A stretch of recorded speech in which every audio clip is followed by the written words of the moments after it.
This week's episode is a powerful one. I'm joined by Brandon, the founder of Dublin Homeless Awareness, a frontline organisation working day and night across Dublin to support people experiencing homelessness. We talk about how what started as a transition year project, Sleeping Rough, turned into a fully operational non-profit responding to overdoses, medical emergencies and the crisis situation on the streets of Dublin. Brandon shares what it's really like working until the early hours of the morning, navigating COVID-19, the Dublin riots and the realities most people never see. This is an honest conversation about purpose, resilience and making a real difference where it matters most. This episode is brought to you by Top Drawer Talent, the supply chain and procurement recruitment specialist, and Nesta Storage, Dublin's #1 self-storage provider. Let's get into it. Here we go. Brando. Brandon, thank you very much for coming in. No, thanks for having me. No problem. How are you? How is Dublin Homeless Awareness going for you now at the moment? Busy. Yeah? Yeah, really busy. Just a death there on Friday in the street, so we had to look out for the family, support the family there, and did a GoFundMe going. So we were trying to take the financial pressure off them for the funeral. And then the partner, he didn't really have much support, so we had to go to the funeral basically with him and be there for him, like by his side. Really? Yeah. Jeez. So like it's not just being there for people on the street, you have to be there for the family as well. It's not just the person in homelessness or addiction. You have to think of the whole people around them, like, you know, the kids and all that kind of stuff. So. Jeez. Is that hard? Is that hard? So what you do, or were you prepared for that when you first started? Not for funerals and families and stuff. Seeing the person going through it and stuff, it can affect you, but then seeing the family, the impact of the family is even worse because of 5-6 people and very upset, asking a lot of questions and you know, asking the state a lot of questions, like why they couldn't access certain services and that kind of stuff. So that can be difficult, and then not having them questions, and it's even sometimes people high up don't have the questions. So for a volunteer on the ground, it can be very difficult. And if someone doesn't know, right, what Dublin Homeless Awareness is, like, what is it, or how would you describe what you do? So it's a non-profit organisation that was set up in 2018 in response to the homeless crisis. So we go around, book people into emergency accommodation, respond to them in crisis. If anyone jumps into the river, we have river rescue trained lads that can deploy water rescue equipment in. We have a rescue drone which has thermal imaging, so we can send up the drone and have it look for heat spots and then send teams to locations. And then they're trained up in domestic violence, conflict resolution, restorative practice, anything that we might face in the street. The biggest one is first aid though, so they're all trained up as first responders and trained up to administer under lockdown and stuff. So if someone is overdosing, we can reverse the effects and bring them back to life. Jeez, okay. And is it just a case like that, if you guys are out like patrolling or walking around, that's how someone avails of the service? Or do you guys have a number someone can ring? So we've no number. Because people would rely on that. So people would ring the emergency services or ring us over the emergency services. We don't want people doing that. So usually people just text our social media and say there's a person in the park, I've seen them going in. We'd send up the drone and have a look for them. The drone's only been brought in the last couple of months, which is great. Someone's in the Phoenix Park, we could go to the Phoenix Park and be 4 hours looking for someone and there'll be no one there.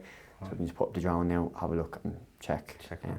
And then what happens then when you do find them? Like, what do you do? So there's 5 questions that we ask them, right? So have you eaten today and stuff? I'm trying to remember all these 5 questions now. So have you eaten today? Do they need emergency accommodation? We're looking for what kind of mental state they're in. We're not asking them what mental state you're in, you know. We're just kind of sussing it out. Looking for any self-harm marks, anything like that on their body. And then seeing if they need any medical attention, so any medical needs, some might have ulcers and that kind of thing. So we can call a thing called safety net out, so they're a mobile clinic with doctors on board, so it's primary care. And they can go onto the back of the mobile clinic and basically get treated or prescriptions or whatever. And then is the person's safe location, that'll come around storms. A lot of people sleep on beaches and stuff, so we'd be going saying, do you know there's a storm? Like, no, we don't have a phone. So we'd be telling them there's a storm. Along the canal, a lot of people sleeping along the canal, we'd be moving the tents off the canal for them. There was a recent death of 2 homeless people, I think it was about a year and a half ago, where they fell into the canal, so we're looking out for them as well with that. So it's just making sure people are safe kind of overall. We were operational during the riots back in 2023. Don't ask me why, but we were, and it was a team decision. So we stayed on the outskirts of town for while the riots were happening, basically making sure people weren't going into the city. Because a lot of homeless people would go from Finglas, Blanchestown into soup runs in the city centre, so we're making them aware of that. And then around midnight, the city centre became a crime scene. because people were swapping their shoes and stuff. So we were basically assisting the guards there to get homeless people off O'Connell Street, Henry Street, into basically where it wasn't a crime scene, because we have the relationship there with them to move them. Okay. So that's where the guards asked us if they went up in riot gear, it wouldn't really go down very well. Especially for the kind of media and stuff that would look really, really bad. And then homeless people would kind of see that as conflict. But if it was us moving them, we'd be bringing the stuff with them. It just makes it easier. Yeah. Operational during COVID-19 as well. Right, what were you doing during COVID? Checking in on people as well. We had to dress up in full PPE from every door to door. Right. So yeah, that was difficult. I live with Nanny and Grandad, so it was very difficult walking around that. Yeah. I had to change my clothes in the garden shed and run for my boxers from the shed to the house. Yeah, washing hands every 2 minutes. So yeah, that was difficult. And then obviously you have a mask on, you're kitted up, so that human connection's gone as well. The smile on people's face, you can't see what mental state people are in because they're covered up in masks and stuff. So. And how did you get this idea into your head that you want to do this, right? And then are you taking the job or doing the job of the guards or the fire brigade or whatever, and then how did you find that there wasn't an idea I'm going to make this organisation? So I ran with a project, awareness project in TY. Yeah. So I was 16 at the time, and I just wanted to raise awareness about Donaghmede, about homelessness in Donaghmede. Yeah. Seen TY 3, so I just wanted to raise awareness about them 3. Okay. So we stayed out 12 hours. We put it on social media and we had 20 people there. Yeah. I think 10 of them were homeless. They all came down from Coolock or 10. And we were like, why did you just come all the way down? They were like, we feel safer with other people sleeping on the street. So right, this thing is about safety. So we got recognition off the Lord Mayor. I got an award off the Lord Mayor then for that. So we said we'd go into the city and start feeding the homeless. We went into the city and we were like, there's 40 soup runs, people coming down from the country. They need kind of medical support, mental health support, and referrals onto addiction support to kind of move them out of homelessness. So we set up the response team then. And that's what we're all trained up in now at the moment. Yeah. So, and when you're saying you were going out feeding people or whatever, right? Were you having stuff made in your kitchen, or were you or were you just getting pre-made sandwiches and just bringing them down? Both, yeah. Sometimes Kay's kitchen, saying Donaghmede might giving us stuff, we'd be making the stuff. Yeah. Just going to Lidl or Aldi and say getting the 99-cent cheese and just making a load of sandwiches Right. And that went on for about 6 months. And then we started the response team then. Just said we cut away from the field and just book people into emergency accommodation. And then have a uniform presence on the street. Okay. A uniform over wearing a high-vis means much more to homeless people because it provides a presence to people. The uniform represents safety and support. So when you see the red and yellow uniform, then they know we're there to support them, and then it's obviously to deter any crime or anything like that. Yeah. When the lads are on patrol in the city centre, if they're going through laneways, the amount of times us just turning a corner has stopped a mugging or a sexual assault or something like that, and just because of radios and all that kind of stuff. Yeah. And so it makes people think twice. Yeah. About assaulting people and stuff. So yeah. Okay, so just gives that. So you could say we are taken away from the guards and fire brigade, but we are primarily for homeless. So we are kind of freeing up resources as well. Yeah. But we're primarily for homeless people. But obviously, if we come across anyone in need, we come across, unfortunately, a lot of predatory activity as well. Women getting followed and stuff, so we'd have to kind of assist them there. So we could come across anything. And is it just homeless people you're helping, or is it actually just the general public in general? It could be general public, but mainly homeless. Kind of Thursday to Saturday we'd get a kind of more influx in general public. Yeah. Student night and kind of going out. December, we deal with very little homeless in December because so many Christmas parties and people having drunk before and they're collapsing and stuff. And we can't say no to someone that needs medical need or first aid. Right. Okay. Jeez, you're kept busy. And what kind of hours then are you working? Or so the shifts would be from 7 to 1 a.m. 7 in the evening. To 1 a.m. in the morning. That's when all services close. When you can't book people in anymore, so there's no point of us being out. If someone has to be booked in, we can't book them in. If we're staying out till 5 in the morning and that kind of stuff, that would be Paddy's Day, Halloween, and that's just to make sure homeless people aren't getting attacked and stuff. So the likes of Forbidden Fruit Festival will be hanging around at Houston Station down there when it's over. Just to make sure people aren't getting attacked, homeless people, because a lot of homeless people sleep around there. So if they see us around, they'll think twice. You're kind of safeguarding then. Safeguarding, yeah. Vulnerable people more so. Okay. And Brandon, right? You, right? Like, what's the first ever job that you've had? So first ever job was in the Troy Arena, directing traffic. What was that doing? Okay. Yeah. Like traffic in and out of the arena, or just around the arena? In and out of the arena. Okay. So what I could have took from that doing this role is there's one way in the Troy Arena and one way out. Yeah. So a lot of frustration, a lot of people giving out to you, a lot of challenging behaviour, we'll call it, won't say violence. Yeah. A lot of people beeping and all that kind of stuff. So kind of conflict resolution, explaining what the situation is. There's only one way in, one way out. What do you want me to do? Create a porthole through the sky, like. So yeah, conflict resolution I kind of took from that. And then obviously getting into the working life, then understanding, you know. How did you get that job? My uncle. Okay, so you knew someone. Yeah, I knew someone in the job. So I was working there, and then I left that job, kind of started focusing on skill. Right. What age were you when you got that job? 16. 16, okay. I think, 16, yeah. 16. So yeah, I was kind of fishing around with the home stuff for a while, like looking at the project at that minute. Then left that job and then kind of focused on skill a bit. That got a bit too much. Ended up leaving school in, I think it was December 6th year, don't ask why. Okay. How was skill for you though? How did you find it? Like, were you academic or were you a messer or? A bit of a messer. I was transition year, threw me off completely because you're sitting in computer rooms and stuff. So it just was, I think if I would have skipped it, I would have done well at Leaving Cert. Right. So I just said no, not really for me. Left school, done a level 6 in community action and leadership through NUI Galway. And then kind of got an understanding for college, and that was kind of giving your own opinion on stuff for projects. So really liked that. Graduated from that, and then at the time then I was kind of Dublin Homeless Awareness was beginning, like. How did you get it? Like, why did you pick that course?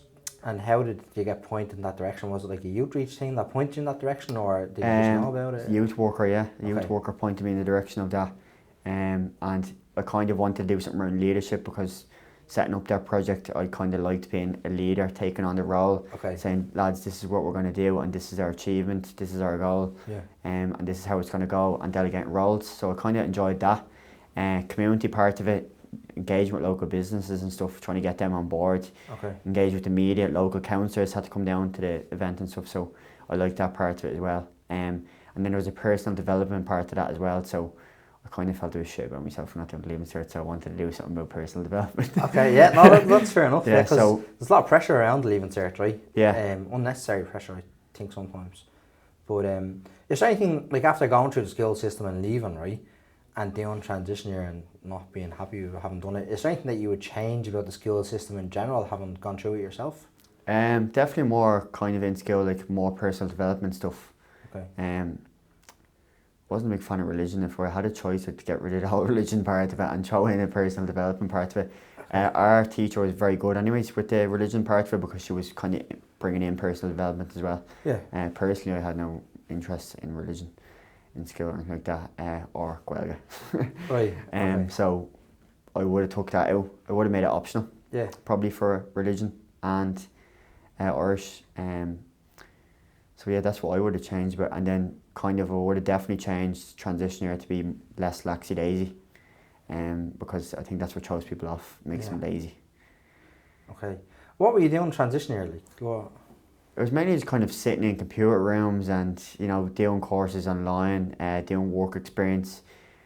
The best part did you do in transition year? The best part of the work experience I would have done in transition year would have been the guards. I'd done a week with the guards. So we went out to the dog unit, the mounted unit, down to Templemore for a day, the armed support unit. Enjoyed that. Then went on to Dublin Fire Brigade, done work experience Dublin Fire Brigade, done the whole kind of bits of the recruit training to show us what the Fire Brigade was about. In a week there. Then I done a week with National Admin Service. Wasn't really expecting that to be what it was. It was kind of just sitting in a classroom, but it is kind of a lot of theory to be a paramedic. So it was kind of an eye opener to be like, this is what you're getting into if you're joining the Admin Service. So yeah, that was kind of the big part, the emergency services part. Did you know, like at that age, did you know what you wanted to do when you left school as a career option, or did you have any idea? It was like kind of emergency services really. Okay, that's what you wanted to do.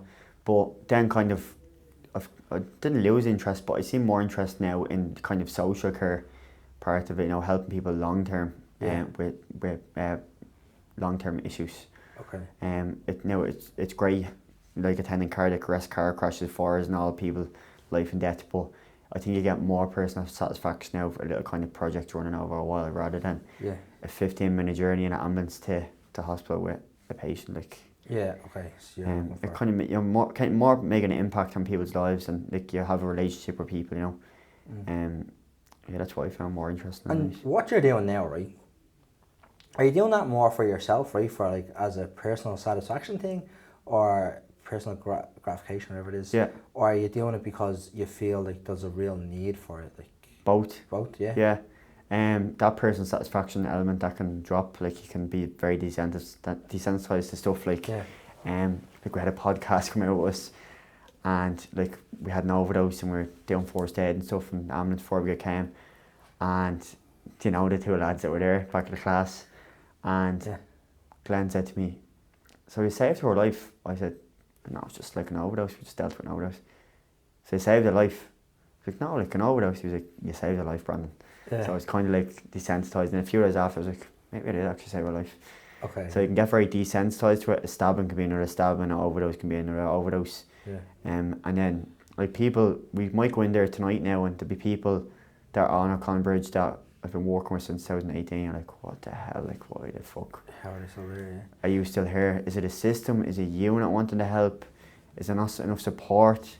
Like even sometimes we had a fella there last week, and he just kept getting discharged from hospital, and it's just like, I was saying to the lads, will we go in the ambulance with him and see what's happening? Like you really want to, but you have to have them boundaries as well. Like you have to if you kind of try so much with people and it's not helping, it can be an impact on you as well. Yeah, because you want to fix the world kind of thing. Basically, yeah. And do you think it is, do you think there is enough support out there for people if they want it, or do you think it's a personal choice, or do you think people are just trauma bound and can't get over their traumas? There's a huge amount of trauma bound, like people would enjoy being on the streets because it's just their lifestyle, and it's very hard to snap out of, like. Okay, that chaotic lifestyle, they're addicted to it almost. Yeah, like if like saying here we'll top up your power with 30 euro and we'll give you an oven, like that'd be biggest fair to them. Like we've had people move into houses through the council and stuff, and they've had to give them back because they just don't like that life. They're very chaotic. So I think a lot of aftercare needs to be brought in, a lot of support even when they're in the house. Like social workers need to attend the house and stuff. I know there is aftercare already, but it needs to be a lot more. Really? So does people really like get houses or whatever and then decide that that they don't want that lifestyle? Yeah. That just doesn't. Or a lot of the time we see people have houses and then we call them, it's terrible to say, we say crack parties, and they'll bring all the drug dealers back and they'll be weighing up drugs and they'll be handing them drugs for free, and then like they're never going to say to the guards, my house is getting taken over because the houses get burnt. Like so, it can be challenging, like, and then the gangs are looking for, that's all about reputation, about power and stuff. So like we've had people stabbed over 30 euro, like, so it's all about like what I done to him and he won't mess with us, like. That intimidation element of it, we have training around it, but even in the training, they're like, what do you do? Like, do you report it to the guards? If someone has a drug debt, a lot of the time bills will be put onto people and they don't even know the bill, like, and do you tell the person to pay it or do you not tell them to pay it? Like, and then if you tell them to pay it and something happens to them, it's Brandon's fault then. So just by supporting them and then whatever decision they want to do. And we've had people having to move countries and stuff because of the intimidation, like, so it can be challenging, yeah. Yeah, fuck. Like, it's mad. It's crazy stuff that you're coming mind blown. Right? Yeah. I find it hard, like you're sort of young lad, right? Plenty of potential, right? Why do you do it? It's just giving back. It's personal satisfaction as well. And then being there for people, the relationship that you have for people. Like even we've had people, a lad came out, I think it was a couple of weeks ago anyway, and he was like, Jesus, you're still doing this? I was like, yeah. He goes, how long are you doing now? I said, it'll be 8 years in October. He goes, I must have been in prison and all, and we're watching you on the telly in the prison. I'm like, Jesus, they really like remember, like they're watching on the telly in the prison and stuff. Yeah. And people are always there for you as well. They're there to support you, like there'll never be a time bouncers won't jump in for you or whatever. Okay. So as much as bad as it sounds, if we were to get attacked in town, I'd be worried what's going to happen to the person attacking us rather than what's going to happen to me. Because they'll just come out about everywhere and just say, leave them alone, he saved my girlfriend and he gave a plaster to me in 2017 and they remember all the small things, so they are grateful, but that's not to say that you might bring someone back from an overdose or, you know, be helping them mental health wise and they'll spit in your face. Like, that can happen as well. Oh, really? Yeah. Yeah, so that can happen as well. That can be very challenging. Yeah. When you come across like someone having an overdose, like what's the process you go through? Are you administering first aid straight away, or do you have to, I don't know, get some kind of consent off them before you touch them, or are you just doing it? And that's so the Good Samaritan Act covers you if the if the person's unconscious or whatever. So obviously if they're bleeding and they're pissing out blood, whatever, you'd have to say, can I help you? Now it does sound bad, but that's about covering yourself. Yeah. If someone's choking, you have to say, do you want help? Yeah. They say no, you just have to let them, like. But yeah, if they're unconscious, whatever, you have consent under the Good Samaritan Act. So basically, we're looking for a thing called cyanosis, so it's bluish lips and nails, and then the breathing can be very shallow as well. And then in overdose, as I said the other night, her eyes were kind of fixed, looking to the sky, so that was very bad. She was going into kind of biological death, kind of there. Yeah. So yeah, we administer first aid straight away, call emergency services, and. Yeah. And do you have the kit on you then to kind of help with that? Yeah, so if they have naloxone on them or there's naloxone nearby, we can give them naloxone. So that's a reversal drug, so it reverses the effects of that overdose. And how is that administered? Is it a tablet, is it liquid? So you can give an injection. It's in the fatty part of the body, the leg or the arm. Yeah. A lot of the addicts, unfortunately, won't have meat on their body or they won't have veins or whatever, even for the paramedics. Yeah. So there's a nasal spray you can give now, and so we just spray up the nose. And you could have to give maybe 2 or 3 of them for them to come back. There was 2 of them the other night. So that just reversed the effect, but that will only last 15 minutes, so you know the drugs will start coming back around, so they'll just collapse again. So they could just get up and say, oh, I'm grand, fuck off, leave me, blah, blah, blah. But you can say, listen, if you weren't breathing, you were about to die. They won't understand that. They had to been at the shop 3 hours and they got €25 and you had to ruin in that buzz for them. Yeah, so... Would you get a lot out? Like if you're at the not taking someone's highway, right? But like they're at the paying X and doing what they do to get their drugs. Methadone is an opioid as well, so if they're on methadone, you're taking that out of their system. So yeah, you're taking their actual prescribed drugs, flushing that. So yeah, they know that, and even we have people come up to us and it's like a request. If you ever find me in the lane, don't give me that stuff. Oh, really? Yeah.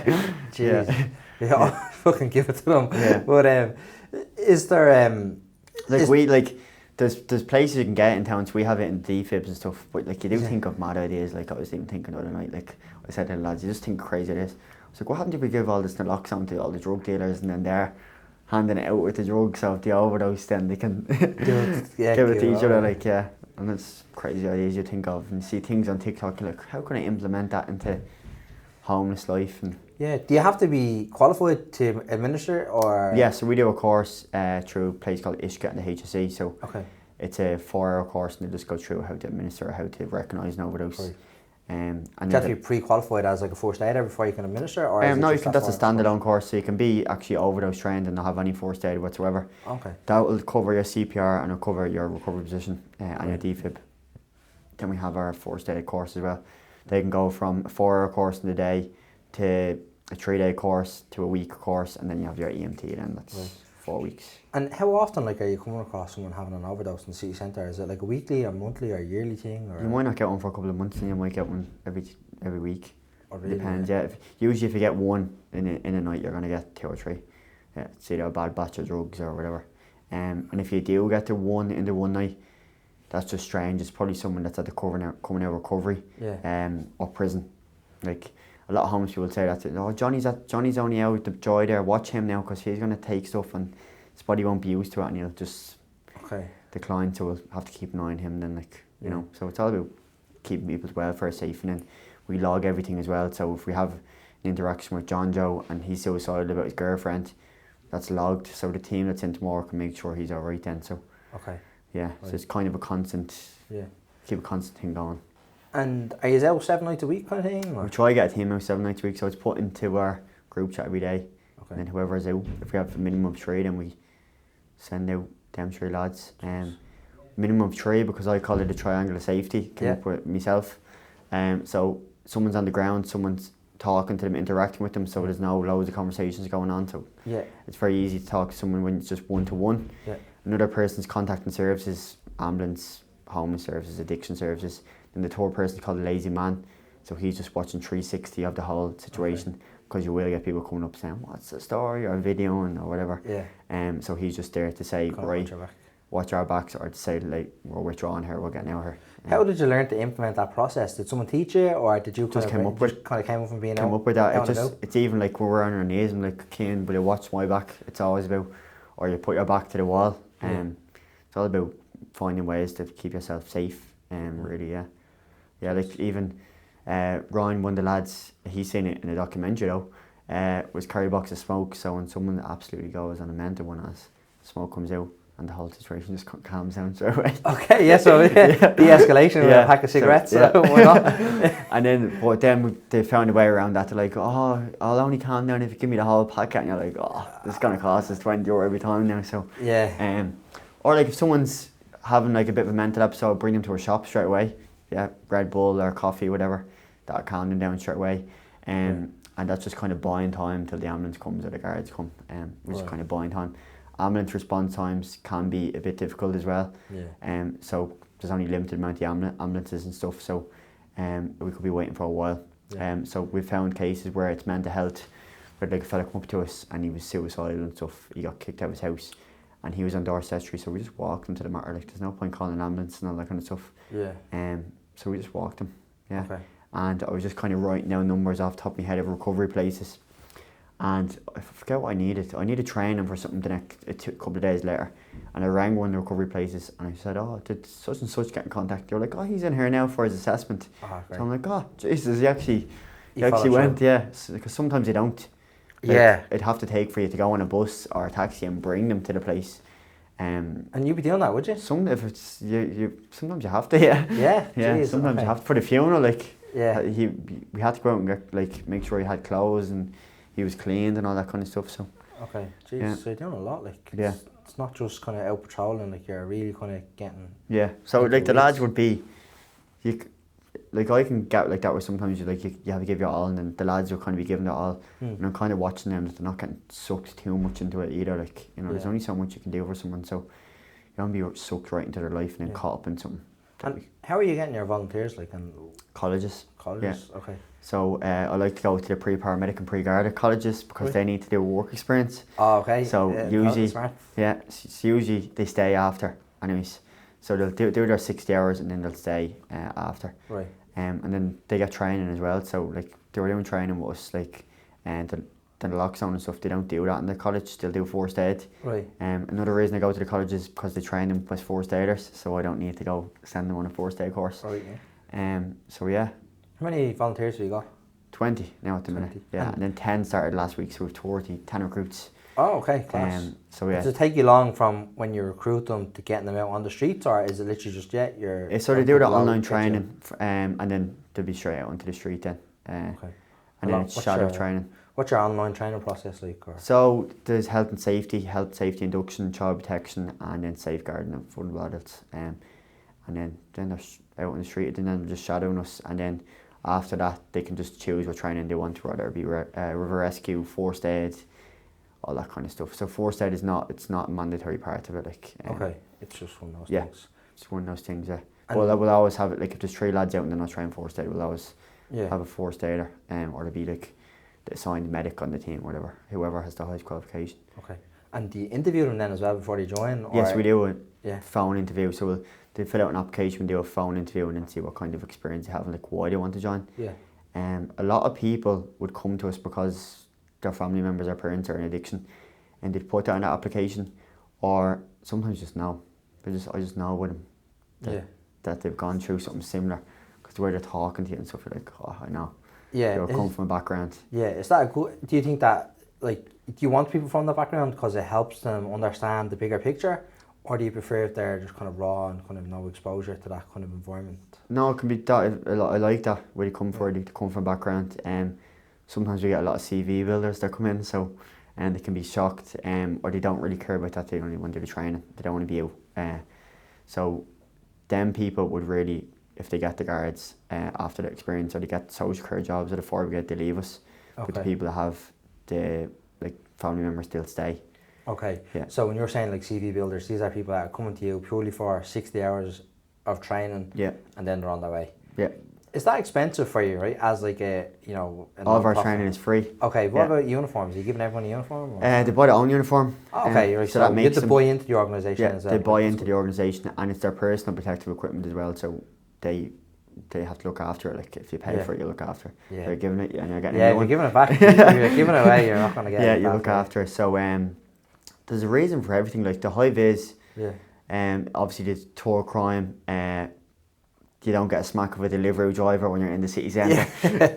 The belts. All of our forced aid equipment is on a belt because like the guards, because we carry medical bags. Yeah. They used to set up fake incidents for us and try to rob us. Because they think medication's in the bag. Oh. Try to rob the bag. So if it's all in your body, they can't get to it. So that's the reason for the belts. Radios, if you're waiting for someone to answer the phone and you're getting attacked, you're going to be waiting for ages. Quick response on the radio, and the radios are tracked as well, so we can see where everyone is. Oh, okay. And so do you have a direct line to the guards, or is all your radios just for your own personal Just team? own personal. Okay. Yeah. And then do you have like someone? We can get something like that. It's called Tetra. Yeah. Very expensive. I'd never see ourselves getting that. Really Why not? expensive. Just really, really expensive. And then like it's a state statutory body as well. So like we could be linked in with the guards and Paddy's Day and stuff, and I don't really see that happening. Like. Yeah. Do you think that's like, is that friction from, let's say, the guards sort of things, or is that like on your side that you just think it should be separate? I think it's kind of the emergency services, like they don't want really us contacting all the time, even though we don't. For some of the emergency services can see that we're giving them more work, but it's actually because the lads are on patrol and they're coming across a lot more stuff. Yeah. We'd probably be like on foot more than the guards in the city centre. Not recently now. We've had great response from the guards. Right.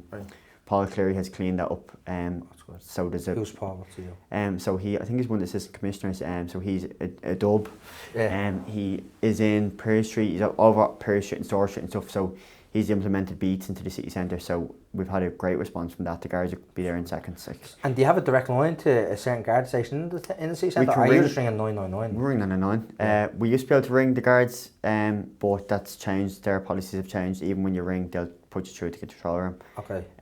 Usually the way we do it is ring 999 and then ring the station, and then they can see it on their screen, and then we can give them the more details, or they can be like, right, where is Talbot Street, or I have you on camera, lads, and then they can monitor us. So if it does kick off, they can get the lads to come straight away. Would you be coming across, like, would it kick off much for you, like, or? Can, yeah. If someone asks for a bed and then there's no bed and they're going through psychosis, kick off. Jeez. Someone's on the ground, someone start coming up, and I learned first aid in Mountjoy 3 years ago, let me. And then like stick them on the side, someone having a seizure, I don't know what this thing is, but put a spoon in their mouth or put a lighter in their mouth so they don't bite their tongue, and you're telling them to stop, and then that can kick off. Fucking lighter in their mouth. Yeah. Gas. Yeah, but that's what people, just myths and stuff, people do that. Or like someone be on the ground and people think that we're attacking them or dragging them up and come over and start on us. It happens to the guards as well. Yeah. So a uniform can be a target as well. Pretty thankless job in some aspects, right? But obviously needs to be done. I think the highs overweigh the lows sometimes, but it is up and down. Yeah. They can be very up and down. You can be going to a funeral on Friday and then booking someone in to a hotel with their pets on the Saturday. So. Yeah. And you're in college now, right? Yeah. What are you doing in college? Addiction studies. Right. Yeah. Why did you pick addiction studies? So I wanted to learn more about addiction, and my mother came out with us last year. Okay. On a patrol. So she went through recovery, so she never knew what I was doing. She's seen the documentaries online, but she never seen what I was doing, so she came out on patrol with us to see what we're doing. That's the whole reason that the organisation was set up, because it was in primary school. Went through all that with my mother going through addiction, homelessness, and all them difficult challenges of why do you live with a nanny and granddad, and why do you have to walk home by yourself when you're only 11, and all this kind of stuff. So had really bad anxiety as well, so we had bad acne, so people were like, why do you have bad acne? And I'm allergic to eggs and all this stuff, making up lies all the time. And then like living with my nanny all the time, so that I kind of wanted to have a more understanding like what addiction was about. Yeah.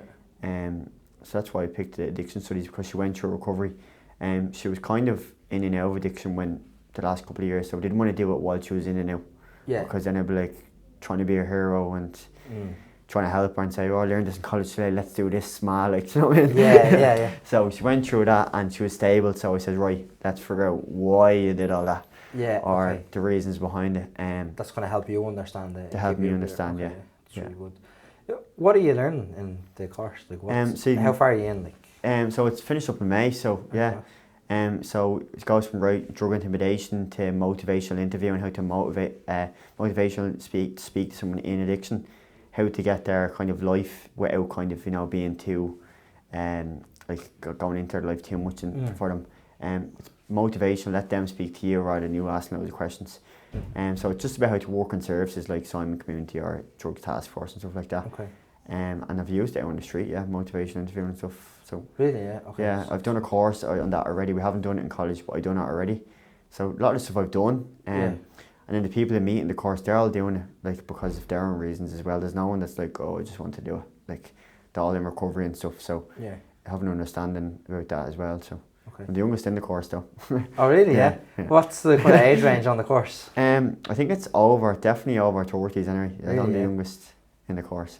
Okay. But you're probably getting loads of, I suppose, knowledge passed down, right? Yeah, definitely. Yeah, there's a lot of lads in recovery, so I'm understanding like what it's like to go through addiction themselves, and they actually went through addiction because their mother was in addiction or whatever. So yeah, you can understand a lot, and then you understand people on the street, understand people telling you they've went through it, so you understand a lot of key elements of it. And then like we have chat, like the guards can get very frustrated as well with like crime happening all the time, and they're coming out to shops getting robbed, and the lads can be talking to them for 10 minutes on the street to the guards, and their whole perspective changes, like, oh, never thought of it like that, you know what I mean? Or then they see the family coming out and like asking us, you know, have you seen it? And they're like, oh, do you have a family? Like, yeah, they have a family. So like it's a more of an understanding. So I definitely think that there needs to be addiction element brought into Temple more, or something about like, you know, why people are brought in. A lot of stuff mentioned in the minute course addiction studies about decriminalisation and legalisation of drugs. Will that take the pressure off? Will the market go away? And then people are saying no, people are saying yes, so it's just kind of figuring all that out. Yeah, what's your opinion on it? Definitely justice. There's a justice element of it, but people are going through addiction, so that needs to be taken into account. Mental health issues need to be taken into account as well. Obviously you can't be going shooting people and then getting signed off as psychological mad, like. But there needs to be more understanding from like the guards element of it. It's definitely more understanding. A deeper understanding, like more so, like it's not a surface level problem. Like there's deeper issues, and be able to kind of peel back the layers. Definitely, obviously, if someone robs from a business, they need to be brought to. Well, I think they need to be brought to justice anyway. Yeah. You know, you need to. If you commit a crime, I think you need to be in court for. Yeah. Yeah, definitely. Yeah. You need to, I think that's what I think anyway. But if people have more of the understanding on the addiction side of it and have more support in saying this is what's going to happen to you, that's what's going to happen to you. And if we could implement that into primary schools, then yeah, that would be much better. If people have an understanding at a young age. But we had a chat about this in the course as well. Right. If you go into a primary school and start talking about addiction, how many mothers are going to be on to giving out? Like, yeah, the child protection part of it. Yeah. I had an idea, I'll say it, because I didn't run with it. So my idea was, I didn't run with it, I went with a different idea, was some sort of game. I don't mind if someone robs it on me. Yeah. Some sort of game like Snakes and Ladders that you bring into primary schools. You have a hospital, you have a jail, you have a prison, you have a rehab centre, you have no family anymore, you have a sleeping bag, and they play this game of like Snakes and Ladders, and then they see the consequences for themselves. And if they see that at a young age, then they're like, right, if I do this, I'm going to probably end up in a rehab centre. If I do this, I'm going to end up in hospital. Okay. So if they have an understanding of that at a young age and you kind of word it properly, I think that'd be great. Yeah, I suppose it's like it's I'll what be on age. Dragon's Den for that now. Yeah, why not? You should give it a bash, you know. You never know. I think there's a certain age, like there's definitely like an educational part of it, like that's missed about the consequences of, you know, taking substances or whatever, or even alcohol, right? Like even learning in the mute course, the average age for someone being a spotter for gangs is 7 years old, and for just being a spotter in the corner and ringing and saying, "Here, listen, there's a raid happening over there," is 7 years old. 14 to 15 would be your dealing kind of, but they're being given stuff in return for flashy clothes or all that kind of stuff. We've heard cases of in the course of, they give them a bag of drugs, or they'll say there's drugs in the bag, whatever, and they'll put I heard a story of they'll put it at the garden shed, in the person's back garden shed, and they'll say, "Mind that for me tonight, and we'll give you a new jack," or whatever. But then they'd actually go back during the night and take the bag, and then they'd say, "Where's the bag gone?" They'll be like, "Oh, I don't know, that bag went missing, you won't have $5,000 for me tomorrow," and then that's brought on to the family then.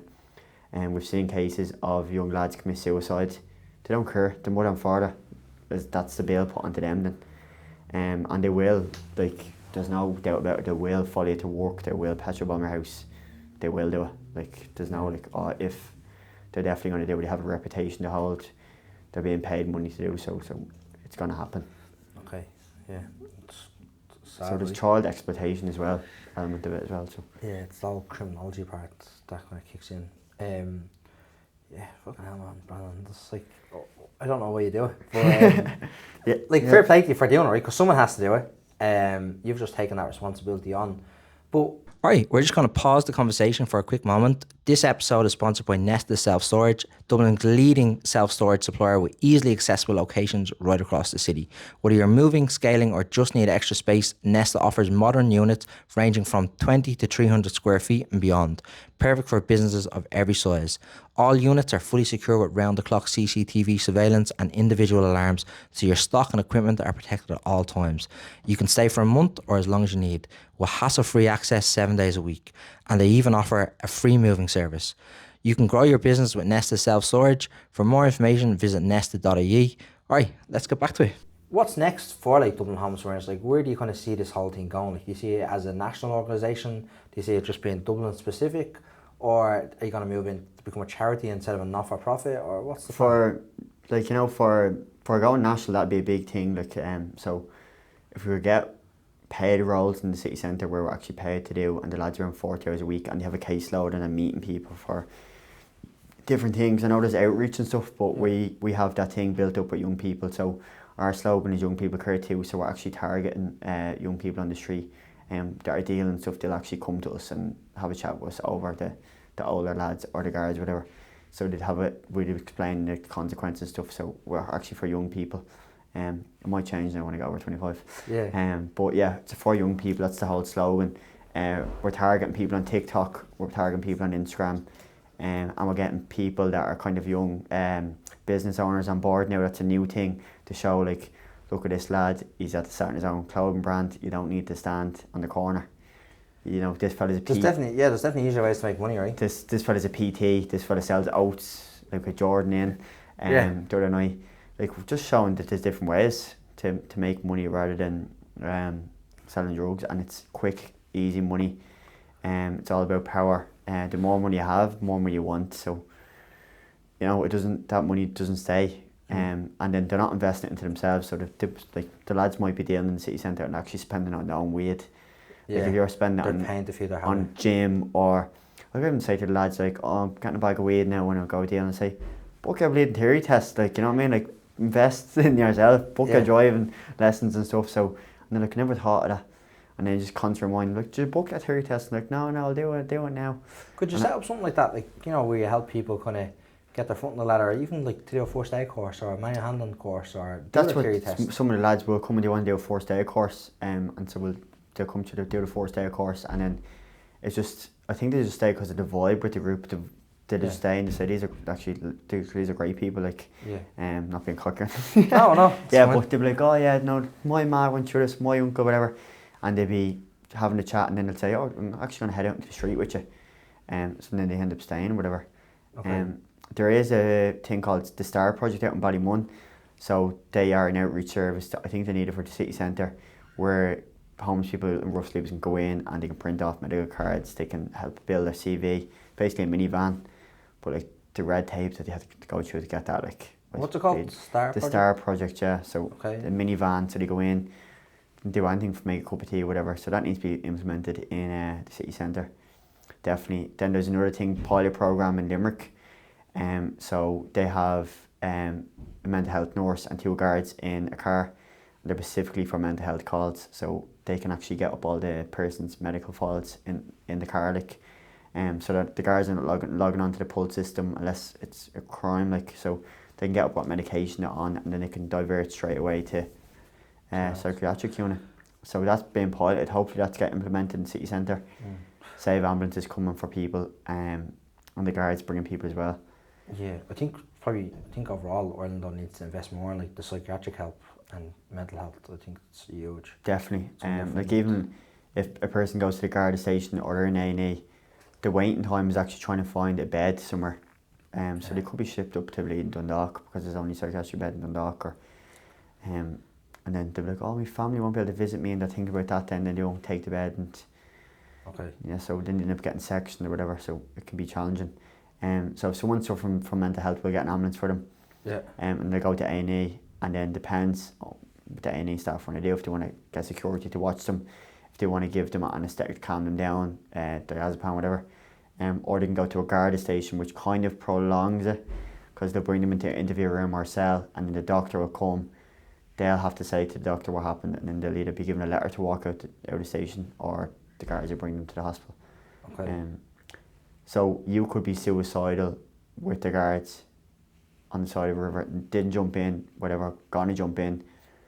You go to the hospital, you calm down, you come off the coke buzz, whatever. Doctor comes in half an hour later, an hour and a half later. Are you suicidal now?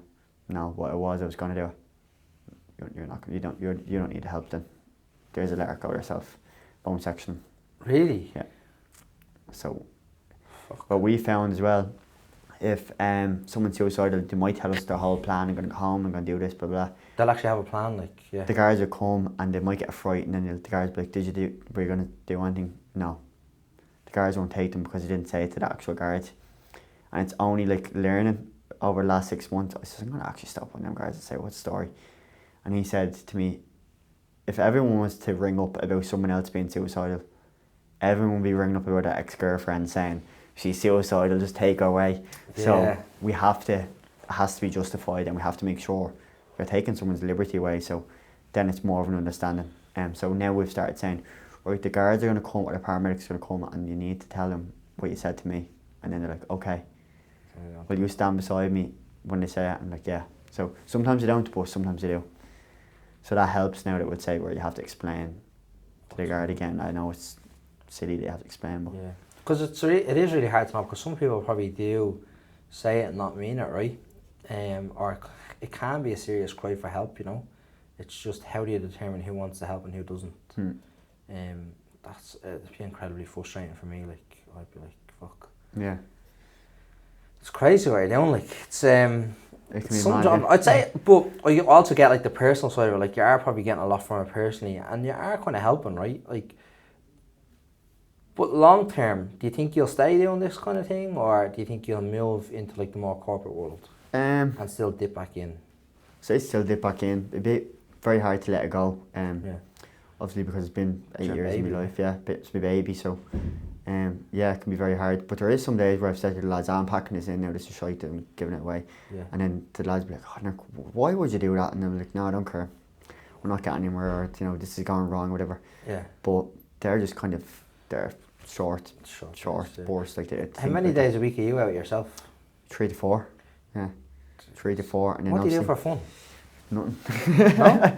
Yeah, so obviously, like, meet up with friends, you have to have that downtime as well. Yeah. So people always remind you of like self-care and stuff, so it's about looking after yourself. You have to be alone and think about stuff, and give yourself time to worry rather than taking all this workload on, and then it being just spiked, and you might not have time to worry about it, and then 15 minutes before bed you're thinking, and you just go a bit of a mad one. But do you sit around in a group and kind of offload between yous, or? Yeah, so the new thing that we brought in was a psychotherapist, so Sarita.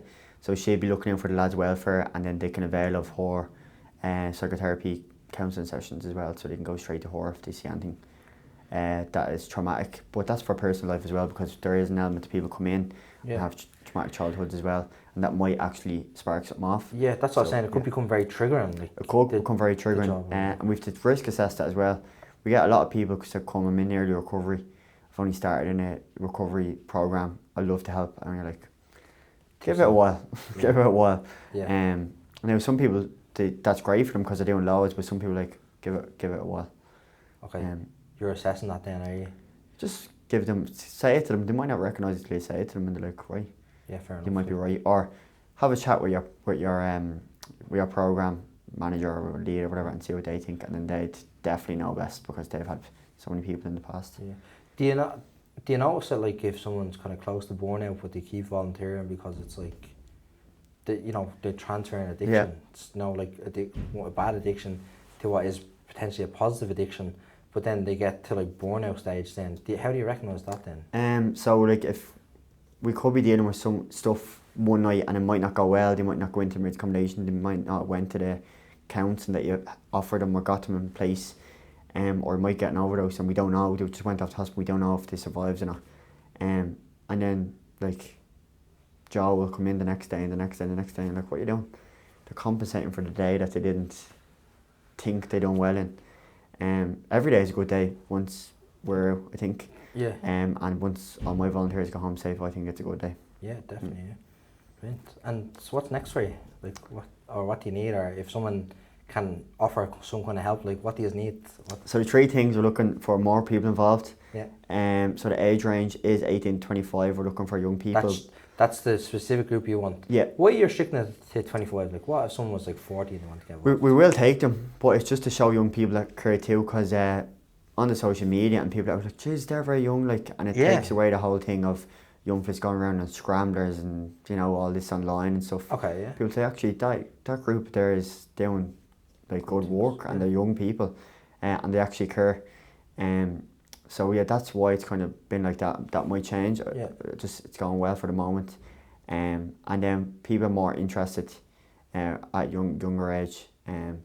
Obviously, life experience is a big thing as well. It helps a lot. So that's why we do have the few fossils on the team that help. Okay, yeah. Fossils. Have you quit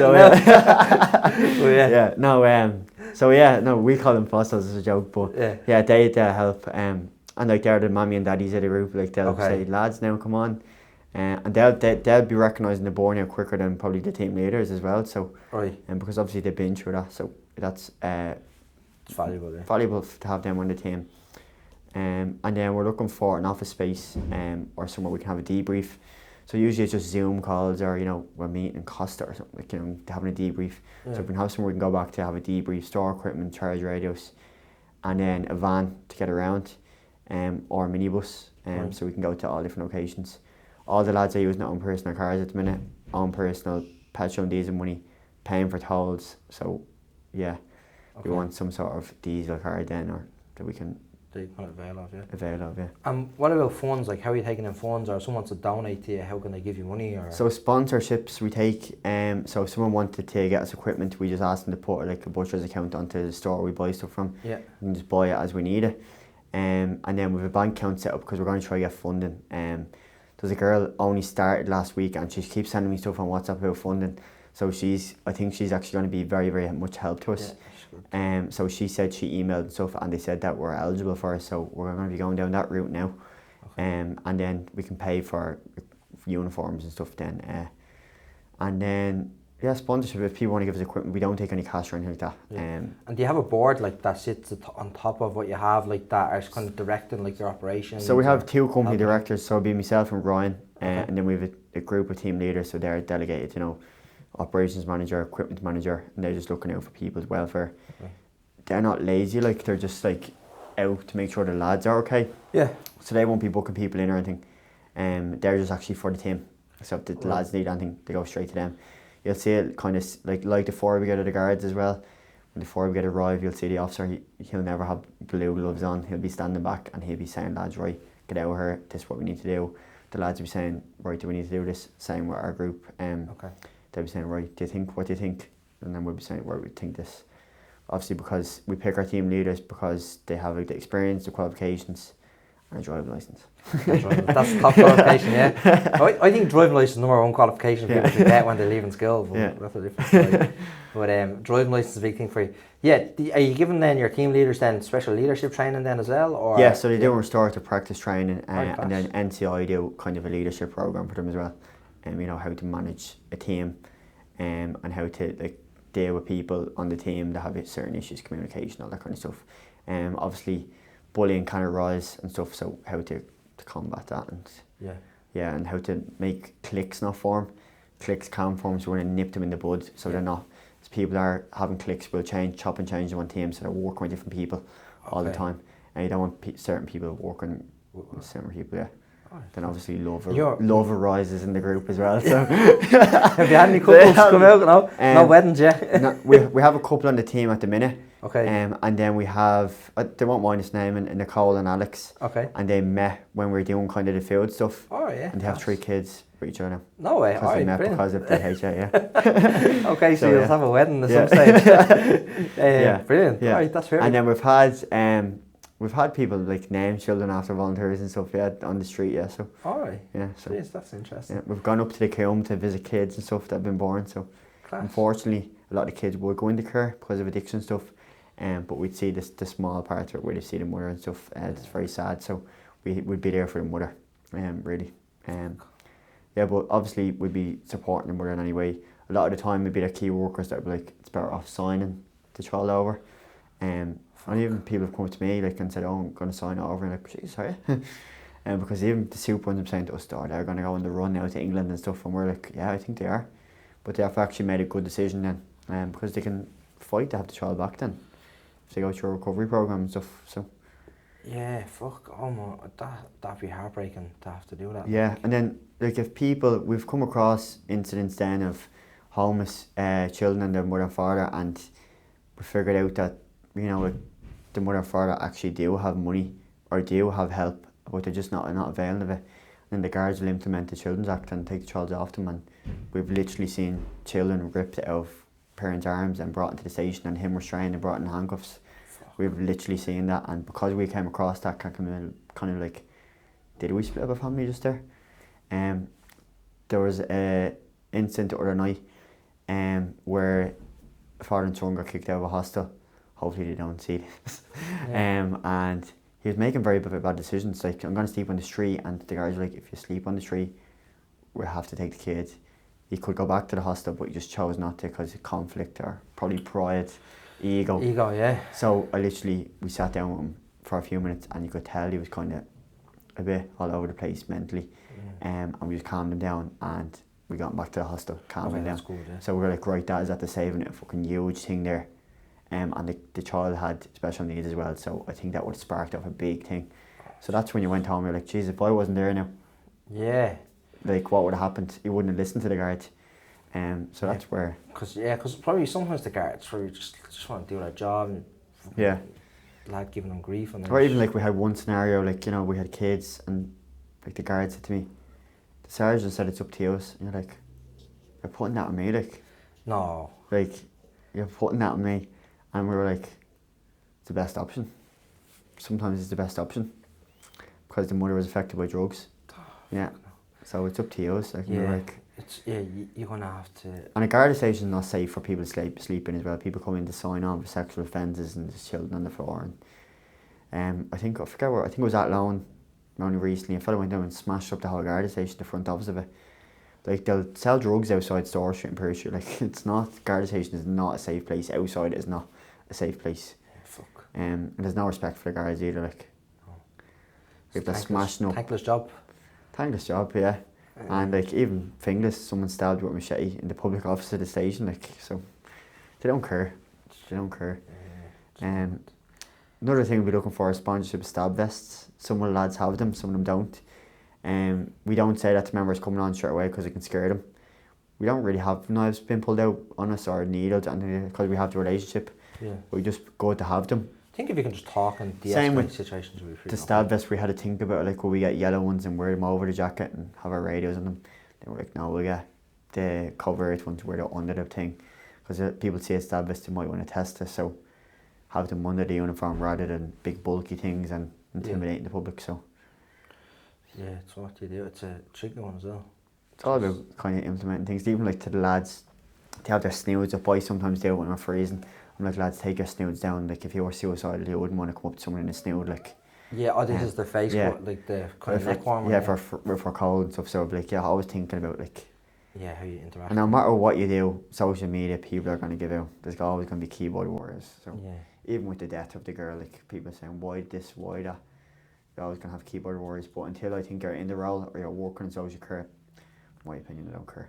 Yeah. I don't care what your opinion is. And yeah, it's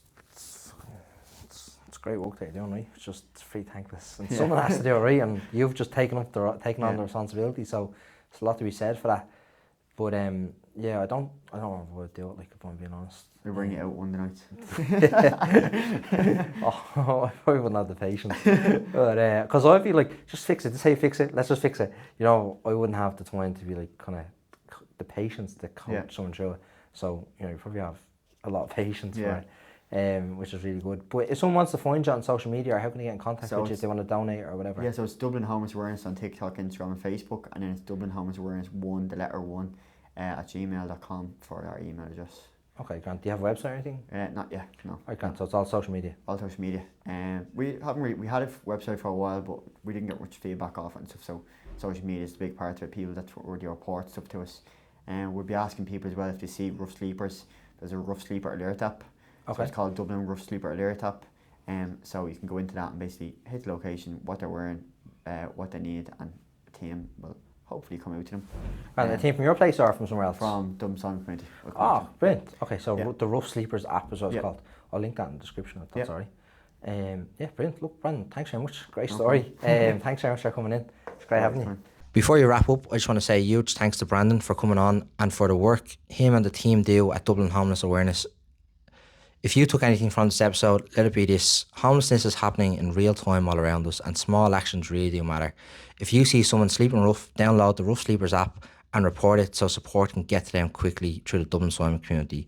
And if you're interested in volunteering or getting involved, reach out to Dublin Homeless Awareness on social media. As always, if you enjoyed the episode, please follow along, subscribe, or give the video a like, as it genuinely does help us grow.